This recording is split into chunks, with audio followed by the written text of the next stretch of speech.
Hello and welcome to the Trust and Influence in B2B podcast. I'm your host, Joel Harrison.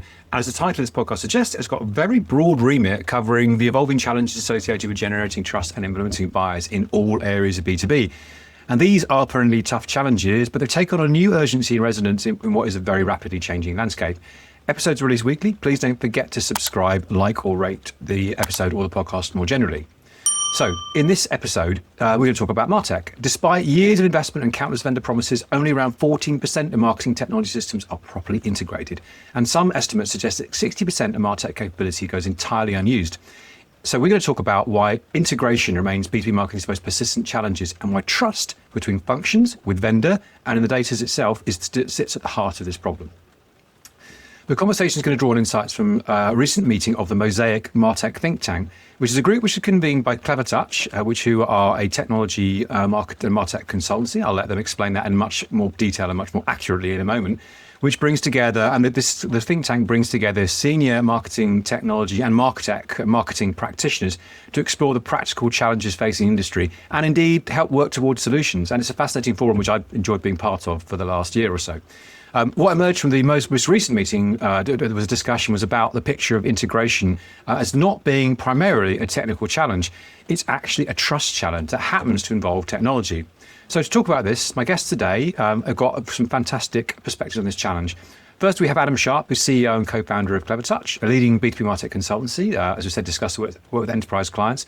Adam chairs the Think Tank. He's been a prominent voice on practical challenges of MarTech integration for over a decade. He's a well-known face in MarTech circles, and he's done a great deal to help elevate the cause with the intelligent insight into MarTech in B2B. So someone with a lot of interesting opinions.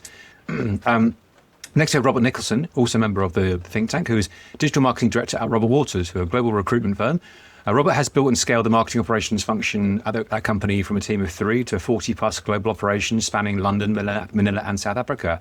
He brings frontline experience of the integration challenges we will be discussing, and he's got lots of interesting opinions about those things. So really looking forward to digging into Robert's perspectives on this. And finally, we have Alec Weeks, who's also from Clevertouch, where he works closely with clients on MarTech strategy and implementation. Alec brings additional perspectives, from a practical perspective, on how organizations are navigating these challenges in practice. So lots to get through, but some really great things we're looking to explore today specifically is, first of all, why integration remains so stubbornly difficult despite being a stated priority for years, how internal trust between marketing, IT, legal and compliance, and probably many other functions determines integration success, why the emerging gaps in vendor AI promises and compliance-ready documentation, how to build a readiness case for integration investment, and whether AI will finally make integration non-negotiable or simply another layer of complexity. So, gentlemen, welcome. Great to see you today. Likewise. Thanks for having us, Joel. Hey, Joel. Lovely to see you as always. Thanks, Robert. Good to see you and too. You, Robert. Yeah, and you, Robert. Yeah. And you. So we're pushing at the boundaries of possibility of technologies and format as well. This is its own integration challenge, trying to integrate 4 people into one podcast.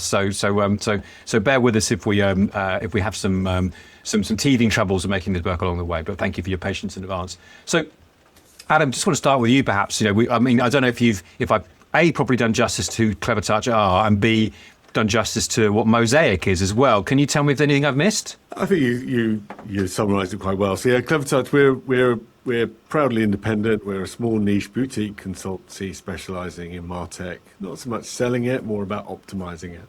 And then the Mosaic project, well, it was really trying to get together and different perspectives, an eclectic band of people from influencers and opinion formers such as yourself, Joel.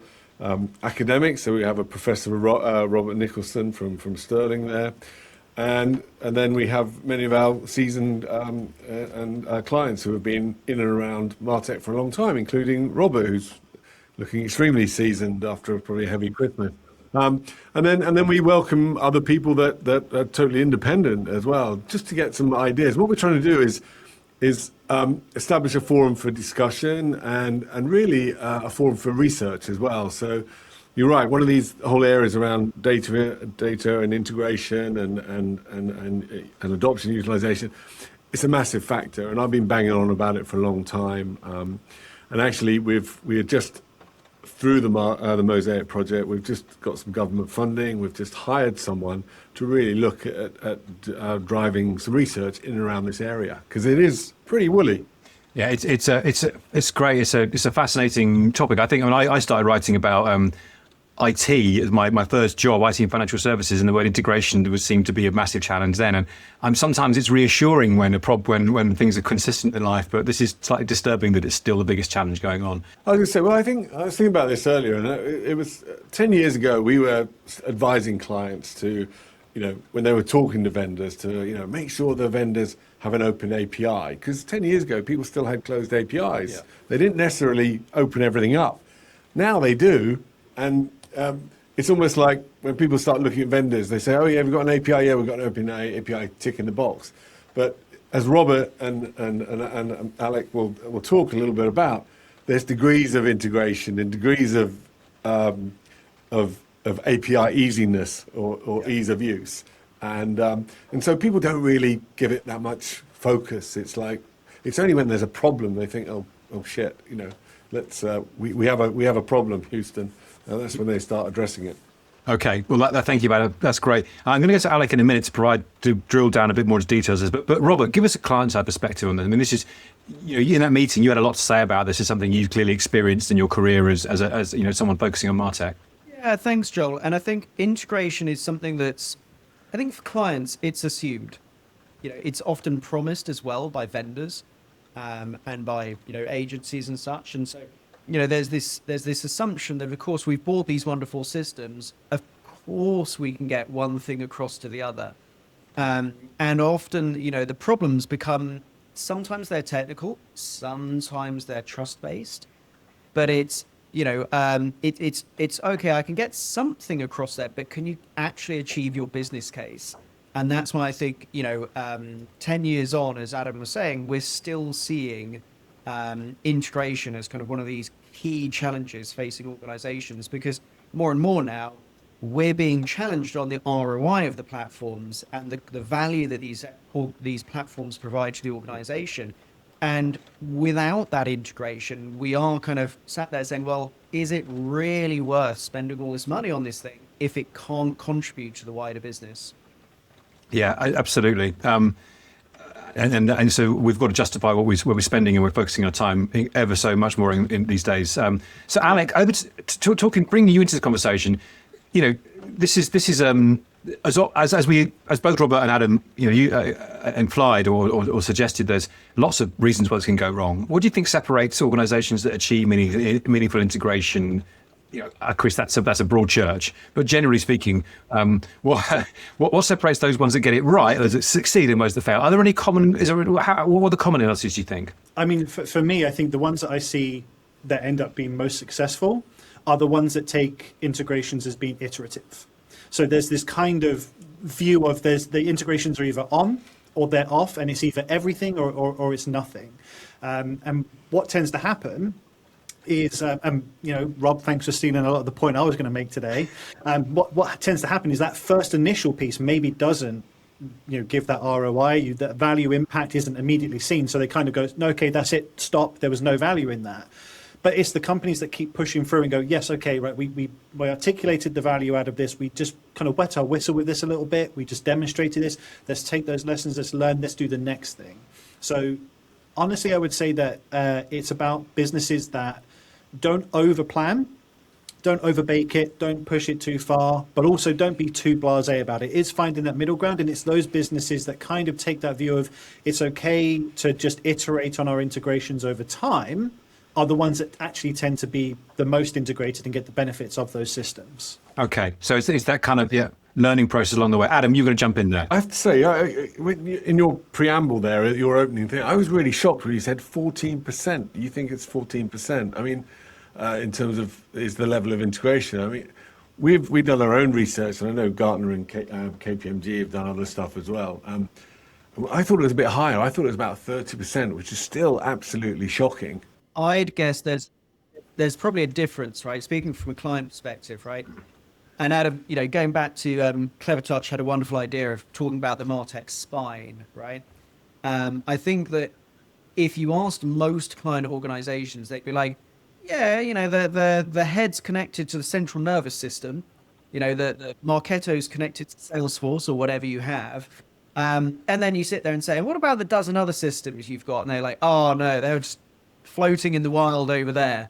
And it's almost what level of integration across your budget that you spend on this, not just the single systems. Yeah.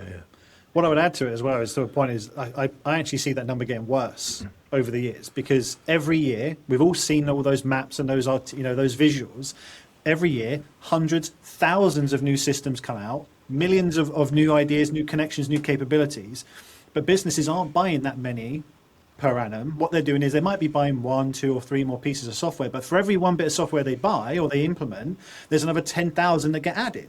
So actually, the amount of technology that businesses are procuring and integrating at the same time isn't keeping up with the pace of content and material out in the market. Yeah. So actually, I think the average is going to go down, despite, technologically speaking, it should be easier than ever to get more integrated. Well, actually, on that point, sorry, we'll never get off question one here, Joel, I apologize. But so while I thought integration was a little bit higher, I thought it was around about 30% for obviously leading, and some will be higher, Rob, I'm sure you're much higher. But there's not just integration, there's also the utilization, which is something we're all covering and Rob's referencing as well. And that's the one that is worrying me, because I've been seeing lots of statistics there suggesting that utilization has gone down from about 58%, which seemed quite high, to around about 40% at the moment. So there's a lot of flirtware, there's a lot of stuff just not being used. So I just wonder whether people, if I was a CMO, I'd be thinking I need to look at integration and proper utilization as well. This is the point I'm going to, Rob, I'm going to cut across you for a second here, because I'm going to assert my authority as podcast host, because I know there's so many opinions in this virtual room. But the question I want to get, I would come back to hold that thought, I'll come back to in a second. I think the thing which I'm thinking about it, I haven't probably expressed as adequately as I should have done in the introduction, is the cost of integration rather. If you're not, if you're not a MarTech savvy human marketer, right? You listen to you might think, what's the fuss about? Why should I care? Alec, what are we missing out on? What is the negative? If you don't get these systems integrated, what's the problem? You've got two issues here, right? You've got the opportunity cost, but then there's the actual cost of integration.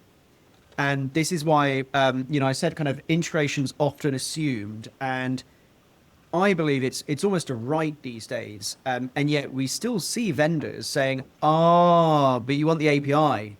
That's an additional cost on top. So there's an outbound cost of, we're having to spend money to buy the rights to the API with certain platforms. It's frustrating, especially when they don't develop that API or keep it current, or there are security issues. And we've seen all of these things in the press and, in recent months. The other issue is where there are more open APIs, you start using tools like Zapier or many of these kind of automation tools that allow you to do wonderful things, but you end up in a consumption model as well, right? Where you are paying for every usage of that integration, and therefore your cost of integration has to be viewed along what are you actually trying to achieve, because just syncing everything isn't necessarily going to benefit you. You could sync your entire Marketo database via Fivetran or Snowflake, but your cost per consumption is going to start edging up really significantly. And you'll sit there and say, do I actually need all these columns of data in my data warehouse? And then where am I getting to them? And that's where you need a bit of an architectural view to this, because you've got outbound cost as well as the opportunity cost coming in. I do agree. I think what I would say, though, I think even before that point, I would get businesses to kind of answer the question back to people who are asking for integrations of why do I care, right? And what tends to happen, people go, well, imagine the journeys we could do with more integrated, imagine the personalization we could do. We've all seen blogs, content, videos being like more personalized journeys, more this, more that, better user experience. Okay, but why do I care? Like, we're doing fine as a business. We're earning X. We're doing Y. Our ROI per consumer per user is this. I think you need to go and look and go, right, if we integrate these things, that's going to allow us to free up 4 data analysts a week. That attributes to X salary. That means that they can work on these other projects. That means that's resource freed up there. That means that's a saving over here. It is this. You need to almost get to the pence and pounds of going, for every pound we spend on integration in this system, and this system, we will see back definitively a saving of this, an earning of that, and a profit of the end result. And I think that's the most important thing, because that's the only thing that the board cares about, right? Everyone's budget's being squeezed. I absolutely agree, Alec. That's beautifully expressed. I think that kind of ties back in with one of that. You could apply that same thinking to any aspect of marketing, because often marketers go, "Well, you've got to do it because you've got to do it." I mean, of course you've got to do, an event. Of course you've got to do brand campaign. Of course you've got to do PR. But really, why are you doing it? And I think we've always got to be able, as an industry, as a profession, we have to be more commercially orientated, which is B2B marketing's message. And part of that is expressing the case for all of these challenges, rather than being because we know that it should be joined up and there's opportunity to do something interesting. So that's brilliantly expressed. I'm going to be quite strict with you all now, because we're about 15 minutes into this podcast and we've only covered 2 questions, right? So I need to be bossing this a bit better, which I knew was a danger. Now, Robert did a brilliant job of introducing, actually covering to a certain extent, our next question, which is around, we're going to come back to building internal trust. We're going to talk about the data aspect, and Robert was talking about that, which is a critical facet of this. So Adam and Alec, let's tell us a bit about data. Integration is only valuable if you can trust what flows through the connected systems. I'm going to ask you, how confident are you most organizations are in their data quality and governance, and what happens that's displaced? I mean, I suspect you're going to say not very confident. Well, on the basis that Alec covers cybersecurity and all our cybersecurity essentials plus and all that, and spends a lot of time helping clients with integration issues, I'll pass the baton. I would probably be willing to bet every penny I've ever earned and every penny I will ever earn on the fact that there is no business out there that fully trusts their data. And I don't think there ever will be. I think part of the issue with trusting of data is there is intrinsically linked to the lack of, or the introduction of starting integrations. So these systems that this data is held in have either historically or are starting to be less siloed, or they have always been siloed. They've run under their own business unit rules. They run under their own operational processes, different teams, different regions, different processes, laws, regulations. Suddenly then going, let's now plumb all of that into our CRM. Naturally, that's going to be terrifying. I don't think there's a single business that would ever feel comfortable just flicking a switch and going, yes, that should just flow through naturally. But that's where it comes back to what I said at the start. You need to be iterative. And when I say iterative, it doesn't have to be integration by integration. It can be data point by data point. It can be year by year, day by day. Let the first 1,000 people through to your CRM and see how that feels. When people think of implementations of integrations, they do think it's about connecting these enormous systems together. But if you have them set up correctly, you should be able to control the flow, the mechanisms, the idea around them. So you can't just trust your data and integrate it, but you need to start somewhere. And I think that starts with kind of assessing, why were they isolated in the first place, and what rules are there around that isolated data source? So one thing I'm getting from that is it's not necessarily a one and done project, right? It's actually it's a journey and a ongoing. Robert, bringing you to this point, I mean, I think I think the irony about this is that is this nirvana, right? Is trust in data a kind of nirvana? We were always, because I remember before we started B2B marketing, when we were trying to sell the idea to people. I was meeting an agency.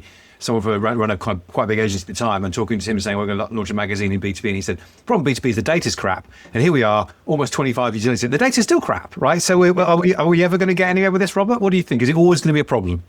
I think it will be a problem because for quite a while, because what's happened is we keep on looking at it as a technology problem, when it's not a technology problem, it's a trust problem. And, everyone, whether it's HR or technology or marketing, everyone's heavily investing in tools and APIs and platforms. But it's only going to work when people trust that the data's reliable, that the sharing of systems isn't going to create risk, and it's not going to undermine each person's priorities. And that's kind of one of the problems, because the nirvana you're speaking to is where the head of the CRM and the head of the marketing automation team are completely aligned. They're twins. And in reality, that is never the case. And, they've all got competing priorities and objectives. And that's the thing that kind of causes a lot of the friction is, I don't want to share my data with you. Why? Well, because you've got crap data and that might come back, in which case I don't trust. And so you can see it's almost this organizational problem. It's less of a technology problem, but people keep framing it as technology, and they say, we need the technology department to own this data problem. You get super brownie points for bringing the word trust back into it. So thank you, Robert. That was a beautiful segue back in. I have to say that I think there's a whole subject here around trust and MarTech that you should be potentially looking at as well. Because remember a few years ago we had that thing called GDPR, right? It was quite popular, yeah, and it was seriously, it was front of mind of everyone's agenda and chief data officers and chief security officers and all this. What's really weird about the rise in or proliferation of new technologies coming out, particularly out of North America at the moment, is that more and more of these impactful marketing technologies are scraping data, and it's not compliant, and you can't trust it. And suddenly we've forgotten about GDPR, and we're happy to use data that is questionable. It's crazy.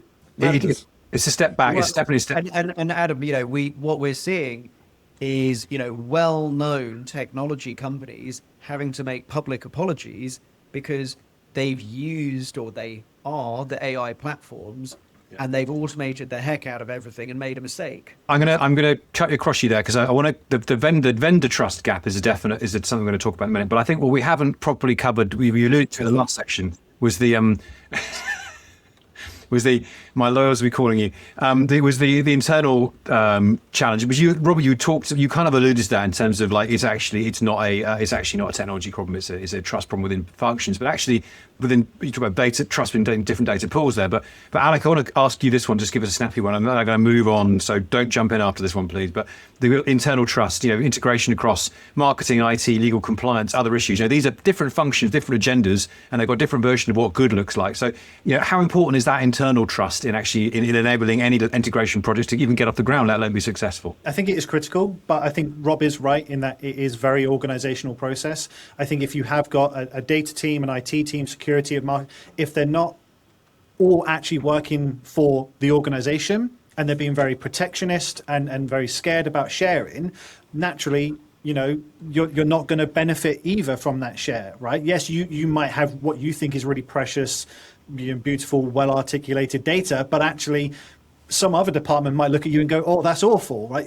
I think you need to break down those barriers and just go, look, okay, for the benefit of the business, for the experience we can offer, we need to seriously all get on the same page and just stop acting like we need to be precious about these things. Like, we are here to collaborate, to do something. Let's just get on and do that and break down these silly little departmental barriers that are preventative of that trust.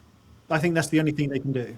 I guess possibly thinking then your point previously about thinking about the commercial reality on this one, actually just zeroing in on that will be your North Star. And you, instead of your kind of functional preferences, it's about an overall business objective that's more quantifiable. Okay.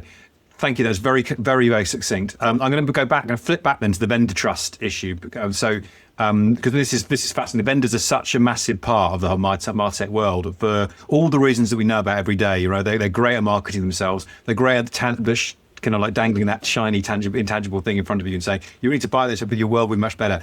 So AI is adding urgency to these conversations. Vendors releasing increasingly sophisticated tools.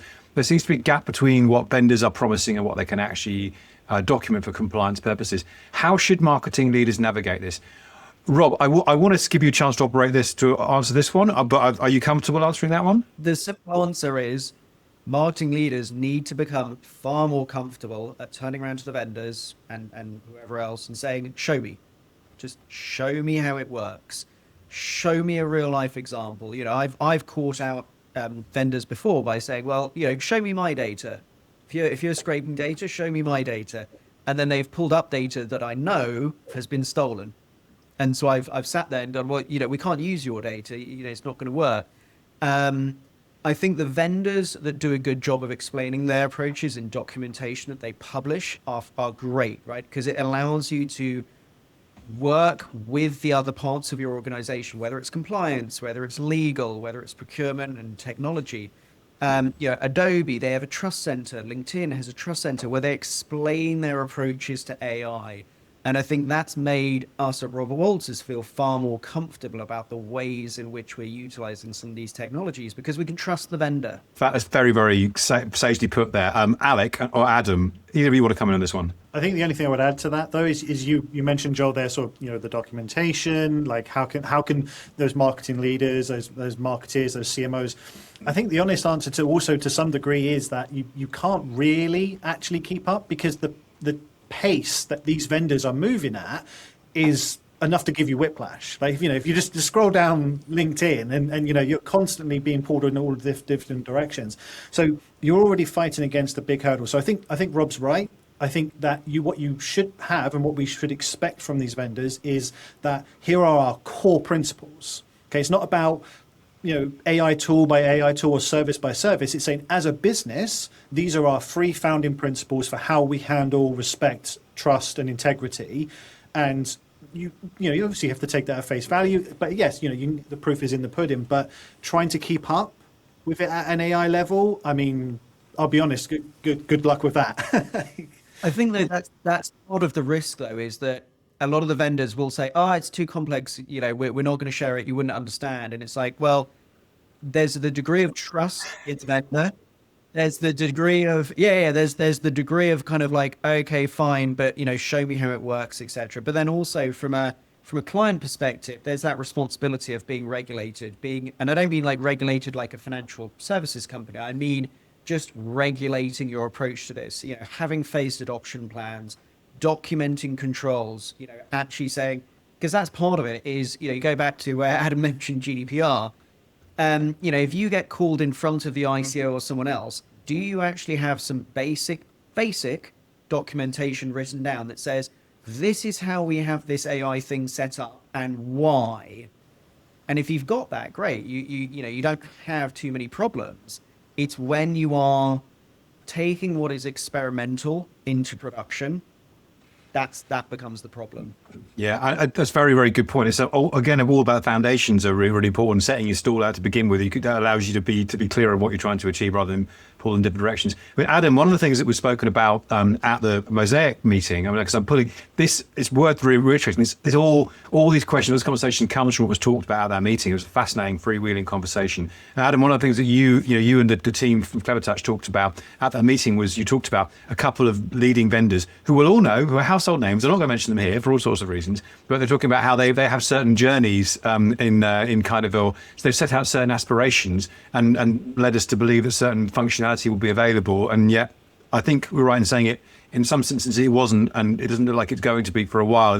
They're almost galloping ahead of themselves. So there's a kind of that creates trust issues as well, doesn't it? Yeah. I mean, you got to remember they're selling futures, right? And that's one of the reasons this is the reason why we exist. Our role is to help translate what this technology can do, and also basically cut out some of the bullshit.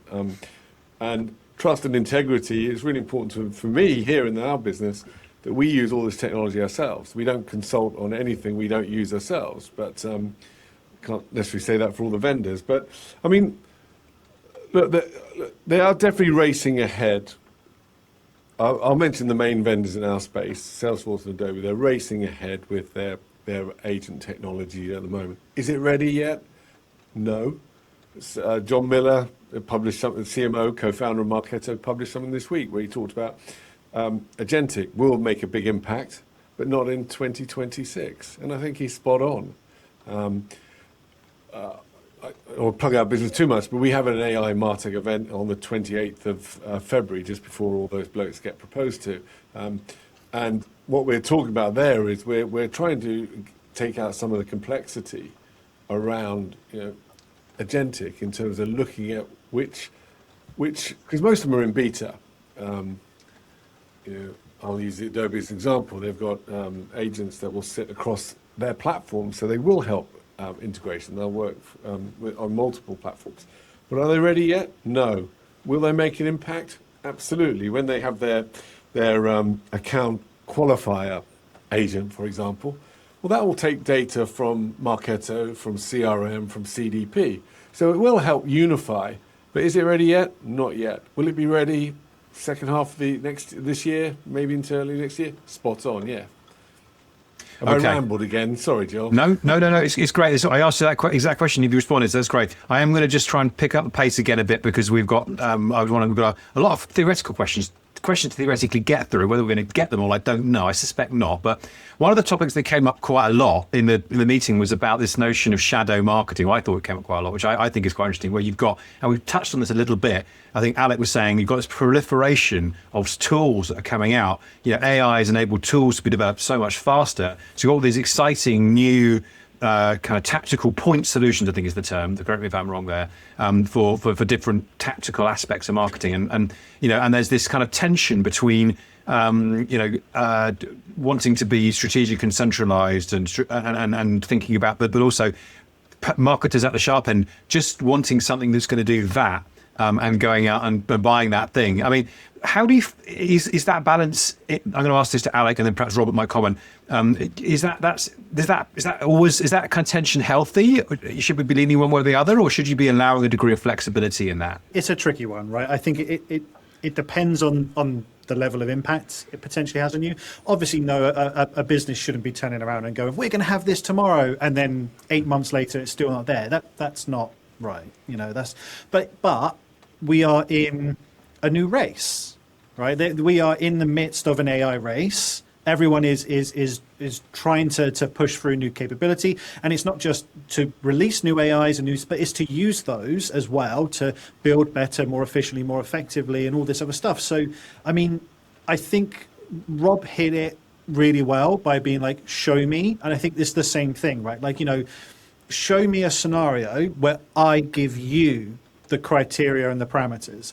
That's a really nice polished demo you've got there because you've pre-set up everything. How about now I give you a bit of a spanner in the works and let's see how it holds up then? Or, what is your release plan and cycle? And I think there does need to be a flexibility from the consumer.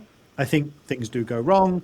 There is always a want to polish these things off. But I would say with AI in particular, be hesitant about what is said to be real versus what just is a very, very, very polished, pre-recorded demonstration. And I think there's a plethora of examples that we could pick out from plenty of businesses where, it's claimed to be AI, but actually turns out to be 100 or so people elsewhere offsite doing some work. So I would be cautious, but I would be respectful, I guess, of those vendors to say, they probably are actually trying their best, but they want to win this kind of war by not just rushing through junk and actually producing something of genuine value. So another aspect I want to talk about, which kind of came up very strongly in the Mosaic meeting, was around shadow marketing. And and I think this, the kind of Alec, you alluded to this earlier on, and you were talking about there's the proliferation of all these kind of point solutions, and how then there is, and we were talking about the inherent tension between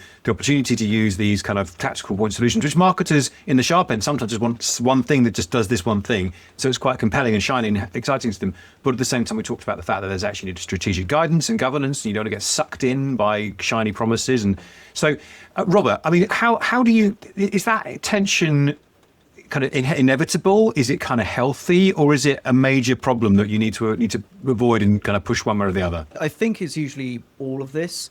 Shadow stacks tend to emerge because the central systems and governance approaches, whether that is, elsewhere in the business, it might be procurement, legal, technology, or maybe processes within marketing, but they're too slow, too rigid, or too disconnected from that frontline reality.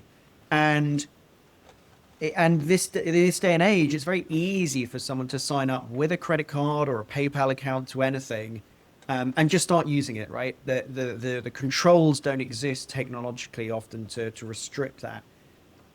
But if they're unchecked, they introduce risk, duplication, inconsistency, where, why is this email going out without the proper, authentication or something like that? But I think it is ultimately, it's a good thing, because what it means is that you've got the people at the front line challenging that kind of view of the status quo in the middle, because people will be sat there saying, but we've always used this central system. And this day and age of AI where, Alec was saying earlier, it's so fast paced, it's almost impossible to keep up. It is impossible to keep up. Central marketers like me, it is impossible for us to know every single platform out there. There will always be something better, and we won't always know about it. So if we restrict the ability of people to innovate and experiment with different things, we'll be restricting our own business. So you need to have a more agile process where people feel as if they can honestly come to you, which again, trust, it's that trust element, Joel. We keep on coming back to this, right? People trust that the central marketing teams, the technology teams will listen to them, will take into account and go, you know what, great, that actually sounds like a game changer for our business. Let's go off and do something about that, rather than just shutting down every conversation. Okay, that's brilliant. Thank you, Robert. Adam, Alec, I want to give you a chance to respond as well, but please just try and be pointed on this one, because I'm just for the interest of time. Actually, apologies. I guess I kind of want to go back to Rob and go, what's the threshold, do you think, for that? So I don't mean to be, stepping on your toes, Joel, but I guess it's the view of, you're saying there's an element of allowing that breaking of that governance and that agility and that sort of flexibility. But where do you think about drawing the line there? Like, you've got that central team. How disconnected from central do you have to have that flexibility? Because to me, governance and control is possibly one of the most important things when it comes to data, trust, and integrity as a business. So where do you draw that line as an example? I think there will always be challenges, whether it's geographic, whether it's financial, or even down to specific types of systems, right? We're only going to allow one system to send outbound emails, but maybe you might have 3 or 4 podcasting systems. Gone are the days where we had 3 or 4 marketing automation platforms, or have we? I don't know. Maybe you can answer that one. I think very quickly, I think you made a really good point. I mean, the thing is, in really large organizations, often you've got different markets or different countries at different stages of maturity with different amounts of resource. And so sometimes, for me, it's often about time to marketing. Sometimes you just want to use something simple to help you get something out the door. Yeah. And if you have to wait for the central organization, it can be too slow. Well, that's not really going to help. So you've always got this guidance, governance, scenario, trade-off that Rob was talking about as well. But I agree, sometimes it's actually quite a good thing. But if you've got strong leadership, we had a client that had 30 different systems across Europe. If you've got strong leadership, a coherent vision, at some point, you can bring it all together and simplify it and take out a lot of cost and complexity. Well, I guess then my response to it, actually answering the question for you then, Joel, I feel like it's a case of, if you've got the trust in your team to still deliver the same quality, despite the vehicle, does it matter? If the journey you're trying to deliver is that, does it matter how they got there, as long as it does adhere to what you expect? So in truth, I'm quite a governance guy. Yeah, it's a podcast in itself. So let's thank you. It's great comments on that one. Right, we're going to kind of last couple of questions here. The first of these is going to be about AI as a kind of forcing function. There's AI is the kind of involved in every conversation, to the point where I'm hoping we're starting to go, look, it's just a foundational thing. It's built into every kind of technology we use. It's not a means in itself. I think hopefully we're starting to understand that. But is this AI? It promises so much. It promises in different uses, different developments, different solutions. It promises to orchestrate across systems and complex workflows, but only if the foundation's in place. Is this finally going to make integration non-negotiable and sort out our problems, or is it just going to make another layer of complexity? Robert, I'm going to ask you that one to you first. What do you think? I think from a client side, it's going to add complexity because it's such a new area, and it's going to expose a lot of these areas. Yeah, these agentic systems, and Adam mentioned a very popular, or I wouldn't say popular because it's still a beta, right? But a very popular company's version of this. It's got data all over the business from every single system. It's asking for permission from everyone, and it's got workflows everywhere. And unless you've solved a lot of those fundamental problems that we talked about at the beginning around trust, and who's got a weak data, who's got strong data, who can change this data, etc. Unless a lot of those are solved, AI is just going to simply automate confusion, because you'll be like, well, hang on, we're utilizing this database over here. Oh no, That's not a very good database, but somebody's connected it to the system. So I think it's going to expose a lot of these foundational weaknesses very quickly. And I think the organizations that haven't invested in integration are going to feel pain. Whereas the ones that are invested more, as we've said all along around saying, integration is part of our core vision to build this kind of spine of technology.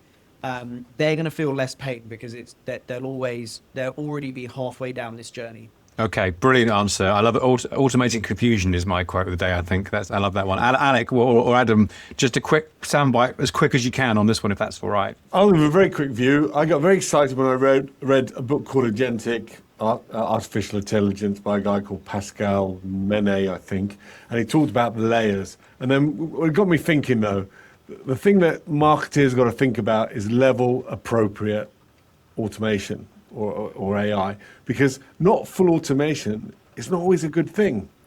Because can you imagine you set these systems up and then someone leaves the business and there's no documentation, no control? It could be a little bit chaotic. So thinking about it in terms of levels and having some human-centered control is going to be really key. The only thing I would add to that is, you were asking whether or not they're going to be non-negotiable. I think integrations have always pretty much been non-negotiable. I think we've just tolerated. I think we've put enough plasters over those wounds of manual processes and everything else to get past that lack of integration. I think AI is just opening that up. I think it's making it more obvious and more clear that those integrations have always been needed, and will be even more critical as we move forward. So yeah, I think Rob did a good job of summarizing that one there. And I think, Alec, where you say that it's that it's now becoming non-negotiable, I think this is a really interesting point. Is budgets have meant that people have often looked at these integrations and said, oh, you know what, let's just, there's some errors there, or there's some problems over there. It's too expensive. Let's not invest in updating that CRM connector or customizing it to solve that problem, or digging into that weed to find out why that issue is being caused. And I think this is the challenge that leaders are going to have to resist the temptation to shortcut the basics. I would apologize for dragging this out, Joel, because I know you want snappy answers, but I think that comes back to the point I was saying at the start. You need to know the pence and pounds of what your integrations mean for you as a business, because I think if businesses knew what that integration was providing for them, and that was a core part of why they had done that, they wouldn't be doing those shortcuts. I think they'd realize that actually they spend more on these manual workarounds and more solving the problems of these sort of manual uploads instead of letting an integration handle it. And now, it's gotten worse because actually these AI tools need this level of integration to be able to facilitate it. So I think it's all interconnected. I don't think there's an A or a B answer here. I think it's the entire alphabet, to be honest. I think you're right. I'm going to have to draw a line there. I know Robert's got. We could talk about this all afternoon quite easily. I actually did in December because we talked. We went over lunch. It was a lovely meeting. So this has been a fantastic conversation. I'm not going to start another question because I know that it will just take us another 10 minutes to answer it, and it's not because I'm not interested. I am interested. Thank you all so much for your time today. It's been really interesting, wonderful perspectives, and I really appreciate you sharing with us. And we might return to this, try and cover some of these topics in more detail up for another episode. So thanks for all your time. Thanks, Robert. Thanks, Alec. Thanks, Adam. I hope you've enjoyed this. If you like this episode, you're interested in trust in B2B, the podcast covers lots of areas, a very broad topic and so many different aspects of it. So please rate us, please rate the episode, please rate the podcast. I'd love you to subscribe and join us for more episodes in future. But for now, from me and from the guys here, thanks very much and goodbye, and hope you can tune in again soon. Goodbye.